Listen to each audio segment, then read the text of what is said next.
28th of July 2022 will go on record in Nigeria's history as the day all schools in Abuja were forced to shut down and send children back home as a result of security threats in Nigeria's very own capital territory, the very seat of the president, housing the headquarters of the Armed Forces of Nigeria, Army, Air Force, and Navy. Yes, the very center where all the security agencies have their head offices and top personnel. Talking about the police, NSCDC, the State Security Service, and several others. They are all situated here, yet kidnappings, armed banditry, and further threats by terrorists forced educational activities to stop abruptly in the middle of examinations for some who had started early. 2 months after the compulsory holiday, schools are resuming in batches, and AD4 TV Radio went to find out the level of preparedness by the schools and the security measures taken to safeguard learners, tutors, and the learning environment.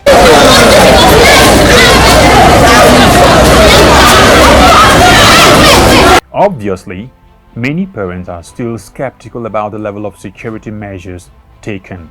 I think the government will need to do more as regards safety in schools. I think the government will need to do more, especially schools in vulnerable areas where we already have security challenges. Security should be doubled up in some of these schools. We understand as it is. We don't have enough policemen and other security agencies to guard every school.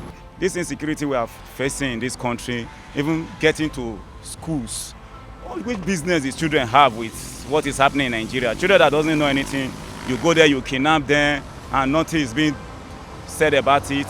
I think the government should put more effort in the security so that all those things can be stopped. AD4 TV Radio wanted to know more from the school management what arrangements were put in place to prevent reoccurrence of abrupt shutdowns, but nothing was forthcoming. Please, these persons are coming. Please tell them this is what will happen. That's what they have to talk with you. I think I'm not denied you. It might delay you, but it's not. I'm not denied you. Go, you come them. This is your mission for coming to the school. I will do. I may say anything wrong, too far, a far cry from what my employer both have told you. This is against my own profession. It's unethical. So you cannot talk to us or answer any questions because that's just what I'm telling you. Even if I have the answer, I cannot give it to you because I'm not the authority. I have to be permitted to tell you. Okay. To declare to me that because I've not been permitted from the board to say anything on behalf of the board. Okay. If you don't will not talk to us, can we go around and see? Just see. Sightseeing is allowed now, but you cannot report on whatever you have seen. Because I've not given you the permission to relay that message to the world. Because after you might go viral that this is what you saw. Where I do, who permitted you? I got what I'm saying. So I'm not allowed to. I'm not permitted to what? Make reference to anything contrary. That's what I want by the board. But that permission is granted to me. Because this is the step, the ethics involved.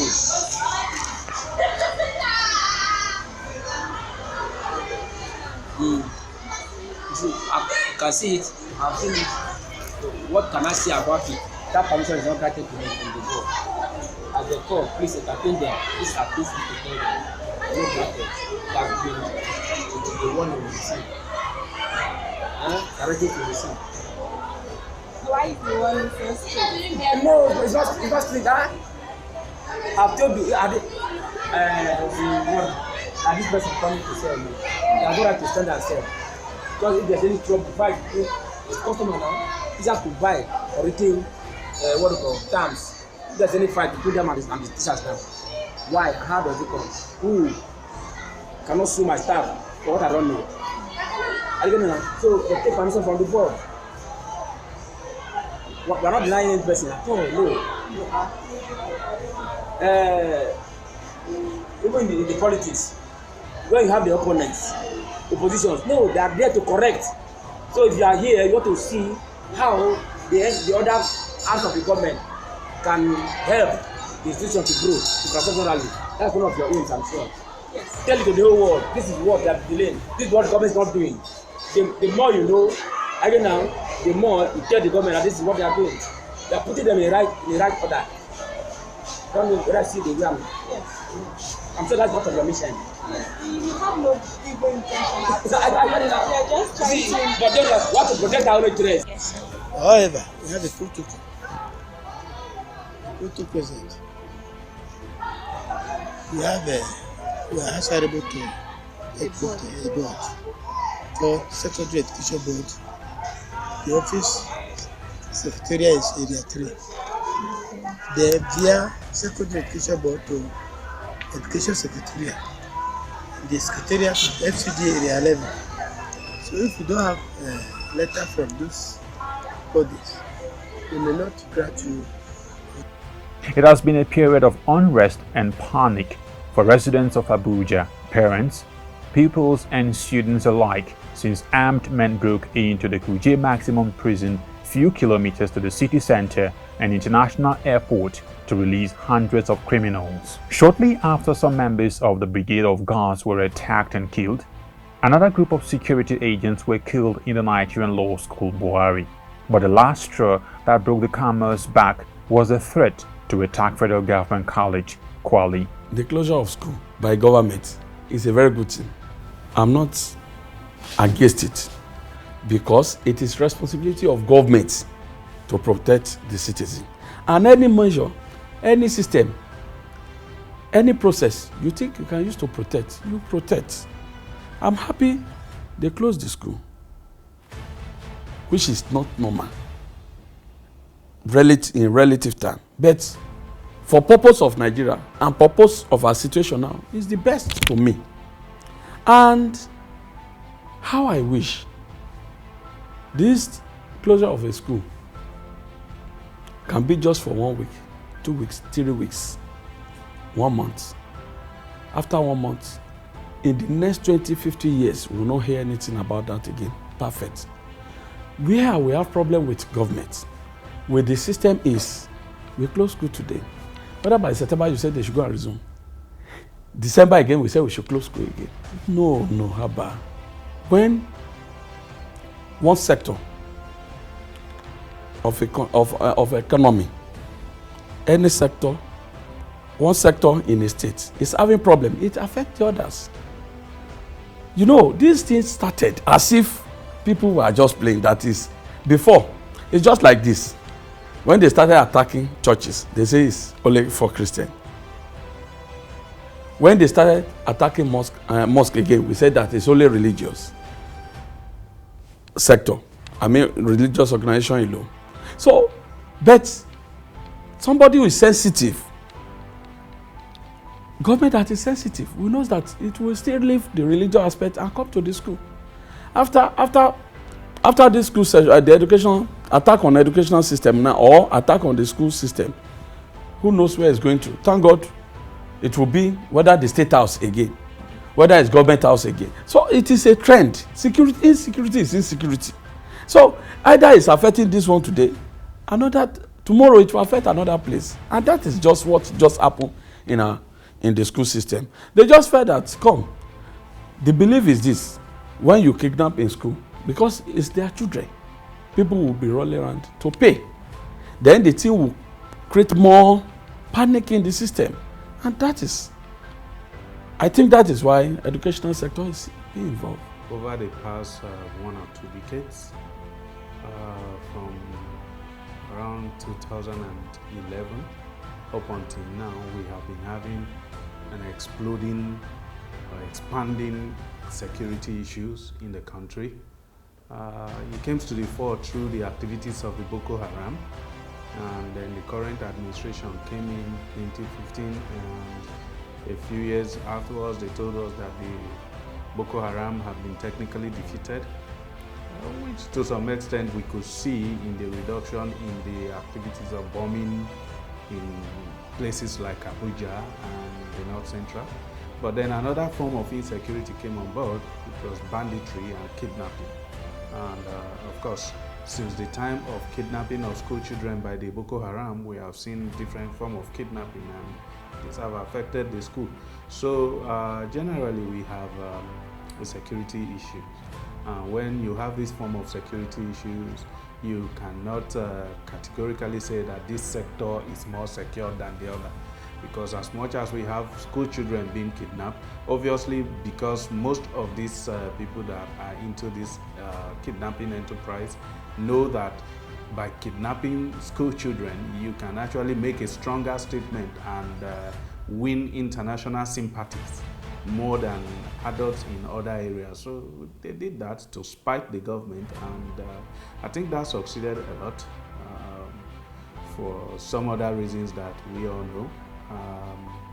The government is doing its best, but I believe that more could be done if we have more people who are resolved to safeguard the country at every significant position. So, yeah, the situation is not as we want it to be, and I hope that it improves as soon as possible. Government is not doing enough. But again, you must also look at the country itself and our unique anomalies. This is a country where nobody feels ownership, where nobody feels any responsibility to her, where patriotism is very little, where everybody does their own thing.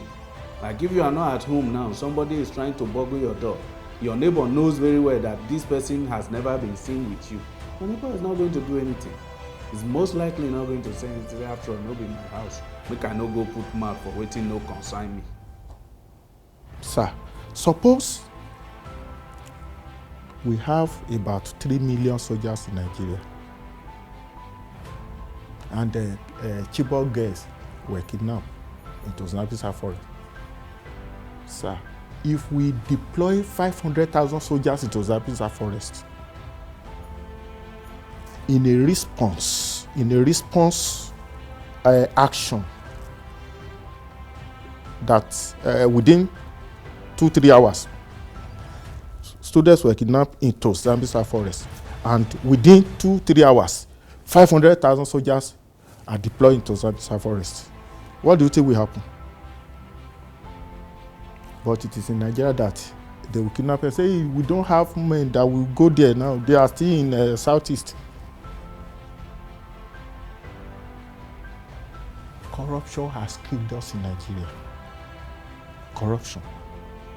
We have the able-bodied people that are fit for war in Morocco. Can be up to 20% of the able-bodied people that are fit to go to war. That is, people by extension now, people that are qualified to become soldiers, and they are roaming the streets. And yet on daily basis you hear about billions of naira disappearing in our coffer. Billions of naira disappearing in our coffer.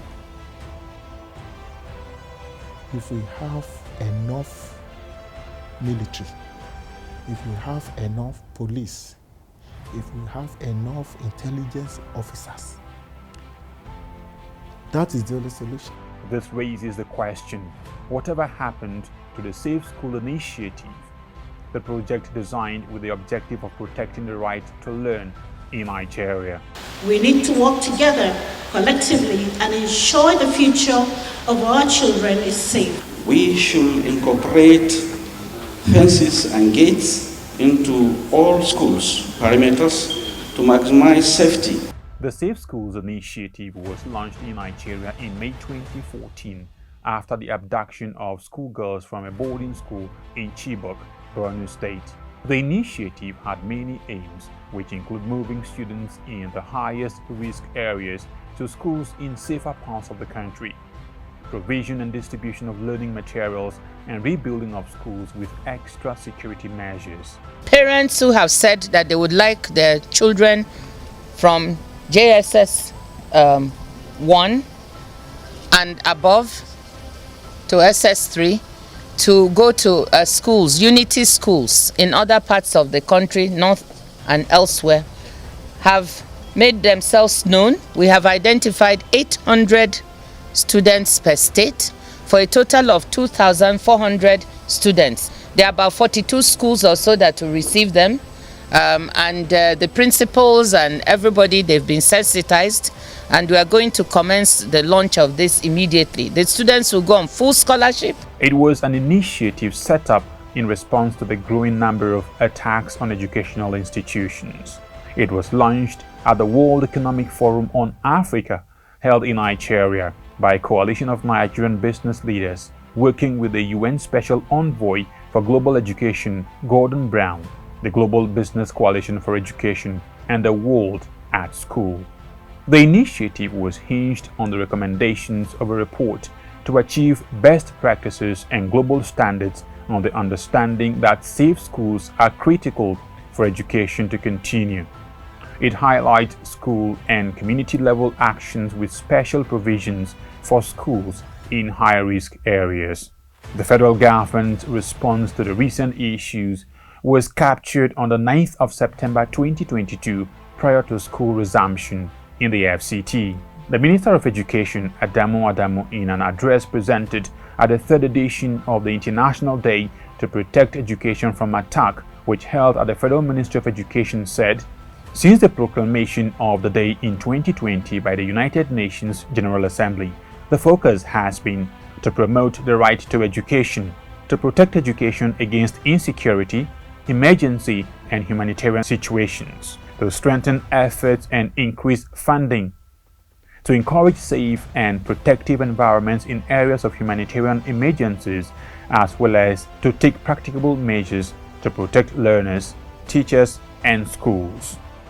The essence of this day is to raise awareness on different issues confronting the education sector and draw attention specifically to promoting the right to education, protect education against insecurity, emergency, and humanitarian situations, strengthen efforts and increase funding to encourage safe and protective environments, take practical measures to protect learners, teachers, and schools, facilitate access to education in emergencies, catalyze actions to protect learners, restrict the military use of education facilities, galvanize political commitment to protect education during emergency situations, and promote safe school declaration. Permit me to say that the focus is very appropriate for us, because we've heard cases of when you hear them being catalogued together from when the attack started in the Northeast till date. You want to shed tears, and the attacks are still going on because schools are soft spots for such things, and we continue to put in on efforts to make sure that we reduce the vulnerability of schools to being prone to attack. He noted that out-of-school children are easy targets of abuse, exploitation, and recruitment by armed bandits, hence education can be a lifesaver, and that schools should be able to provide safe spaces where children can be protected from threats and crisis. Education Permanent Secretary Andrew Adejo David, who was also at the event, stated that this year's theme, implementing the school safety policy as a tool to protect education from attack, our collective responsibility, was chosen by the ministry in collaboration with other implementing partners to draw national attention on the policy guidance to ensure that schools in Nigeria remain safe. To play. Experts have come together, we have brainstormed, policies are in place, but as we come together today, let's think, where do we go from here? Our students have made a presentation that we need to go beyond conferences and turn words into action. Debate, Presentations and drama by school children were all attempts to further buttress the need to safeguard their education and, by implication, their future.